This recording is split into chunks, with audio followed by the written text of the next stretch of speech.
প্রিয় দর্শকবৃন্দ আসসালামু আলাইকুম, সাথে আছি মোহাম্মদ মহসিন রেজা। আজকে আলোচনা করছি প্রেগনেন্সি স্টেজগুলোতে, মানে যে এমব্রায়ো বা হচ্ছে এই যে ভ্রূণ বা হচ্ছে ফিটাস, এটার মানে ডেভেলপমেন্ট আর হচ্ছে মায়ের কি কি অসুবিধা হয় সেগুলো আলোচনা করব প্রত্যেক মাস অনুযায়ী। তো এখানে প্রথম মাসে আপনারা দেখতে পাচ্ছেন স্টার্ট অফ দ্য ফার্স্ট ট্রিমেস্টার, মানে আপনারা জানেন যে প্রেগনেন্সি যে সময়কালটা আছে সেটা তিনটি ভাগে ভাগ করা হয়ে থাকে। তো প্রথমটা হচ্ছে আপনার ফার্স্ট ট্রিমেস্টার, প্রথম 3 মাস, দেন সেকেন্ড ট্রিমেস্টার হচ্ছে মানে মধ্যবর্তী 3 মাস, দেন শেষের 3 মাস হচ্ছে আপনার থার্ড ট্রিমেস্টার। তো এখানে যেটা বলছি যে প্রথম ট্রিমেস্টার হচ্ছে শুরু হচ্ছে আপনার এই যে প্রথম মাসে। দেন ওভুলেশন অ্যান্ড কনসেপশন, যেটা হচ্ছে যে আপনার ওভুলেশনের মাধ্যমে যেই এটা হয়ে থাকে পুরুষের স্পাম, দেন হচ্ছে মেয়েদের হচ্ছে ওভাব মিলে হচ্ছে এই যে কনসেপশনটা হয়ে থাকে। তো 4 সপ্তাহ থেকে হচ্ছে যে প্রেগনেন্সি টেস্ট করে এটা ডিটেক্ট করা হয় যে মানে কনসিভ করেছে কিনা।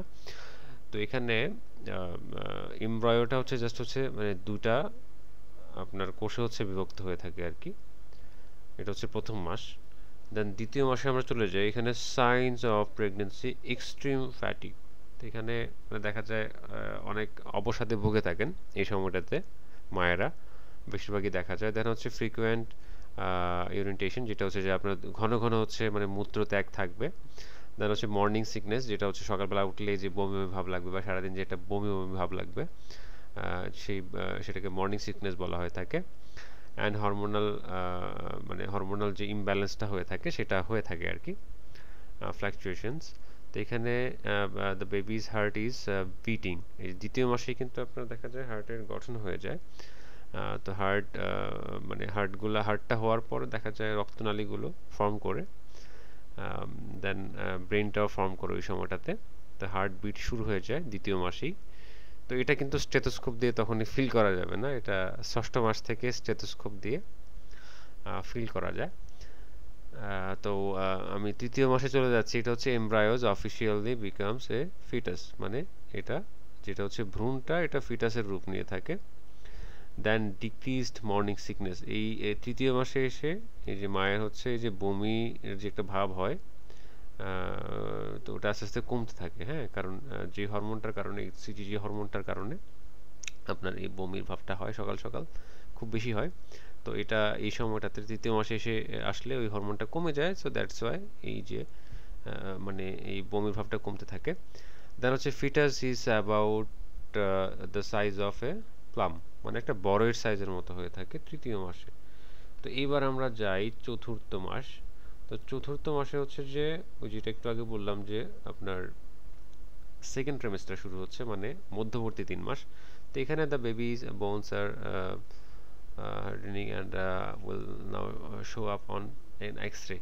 তো এটা অবশ্য মানে এক্স-রের মাধ্যমে শনাক্ত করা যায় আর কি, মানে বাচ্চার যে হাড়ের ইয়েগুলো, এটা অবশ্য আল্ট্রাসোনোগ্রাফির মাধ্যমে খুব সুন্দরভাবে বোঝা যায়, কারণ এই যে এই আপনার যে হাড়গুলো কতটুকু, এই যে ফিমারের হাড়টা, মানে এই হাড়টা হচ্ছে আপনার ফিমার। তো ফিমারের হাড়ের দেখা যায় পরিধি কতটুকু সেটা নেওয়া হয়ে থাকে। দেন মাথার মাপও নেওয়া হয়ে থাকে, ডায়ামিটার। তো the baby is about 5 inches long, মানে 5 ইঞ্চির মতো বড় হয়ে যায়, আর 5 আউন্সের মতো হচ্ছে ওজনটা হয়ে থাকে। এটা হচ্ছে চতুর্থ মাসে। দেন পঞ্চম মাসে হচ্ছে feel like a baby start to kick, মানে পঞ্চম মাসে যে মা কিন্তু ফিল করে থাকে যে বেবি মানে নড়াচড়া করছে আর কি, মানে হাত পা নাড়াচাড়া করছে, কিক করছে।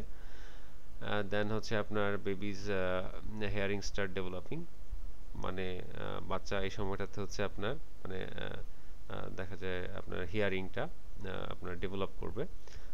দেন কমন ডিসকমফোর্টস, যেগুলো মানে মায়ের মধ্যে যে অসুবিধাগুলো দেখা যাবে সেগুলো হচ্ছে যে ব্যাক অ্যাচিস, মানে আপনার কোমরে ব্যথা থাকবে। দেন হচ্ছে আপনার ইনডাইজেশন, খাবার হজম হতে সমস্যা হবে। দেন হার্ট বার্ন, গলা জ্বলা এরকম হতে পারে। দেন হচ্ছে আপনার হেডেক, আপনার মাথা ব্যথা থাকতে পারে। দেন হচ্ছে ওয়াটার রিটেনশন। দেন হচ্ছে ডিজিনেস, মাথা ঘোরাতে পারে। কনস্টিপেশন, পায়খানা শক্ত হয়ে যেতে পারে। এই ধরনের সমস্যাগুলো কিন্তু মায়েরা এই সময়টাতে পেয়ে থাকেন। আর ষষ্ঠ মাসে গিয়ে হচ্ছে this month marks the halfway mark in your pregnancy, মানে এটা হচ্ছে কি মানে আপনার মানে অর্ধেক, মানে আপনার যে প্রেগনেন্সি যে টোটাল সময়টা সেটার অর্ধেক সময়। At the end of this month the baby is almost fully form, মানে বাচ্চা হচ্ছে এই 6 মাসের মানে সম্পূর্ণভাবে ফর্ম হয়ে যায়, মানে দেখা যায় তার আর কোনো কিছু ইয়ে করা বাকি থাকে না, মোটামুটি ফর্ম হয়ে যায়, দেন হচ্ছে শুধু বড় হবে পরবর্তী ইয়েগুলোতে। তো এখন আমি চলে যাই সপ্তম মাসে।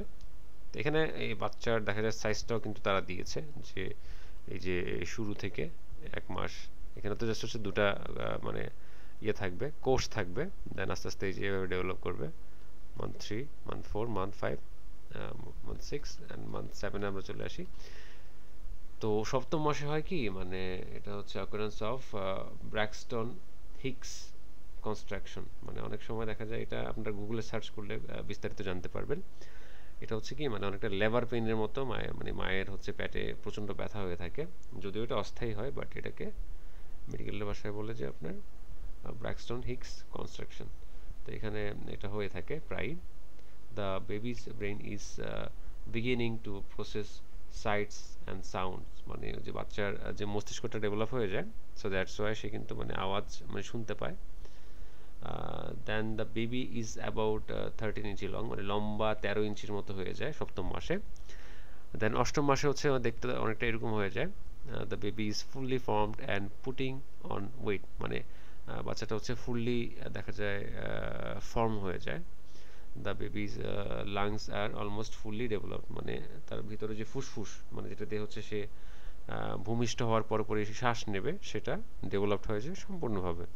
দেন নবম মাসে হয় কি, যে কমন ডিসকমফোর্ট, মানে ব্র্যাক্সটন হিক্স, মানে মায়েরা হচ্ছে যে মানে দেখা যায় মাঝে মধ্যে প্রচণ্ড পেট ব্যথা ফিল করতে পারে। দেন হচ্ছে পেলভিক প্রেশার, পেলভিক এই অঞ্চলটাই মানে দেখা যায় এটাতে খুব একটা চাপ ফিল করে, কারণ দেখা যায় মানে ইউটেরাস এর সাইজ অনেক বড় হয়ে যায়।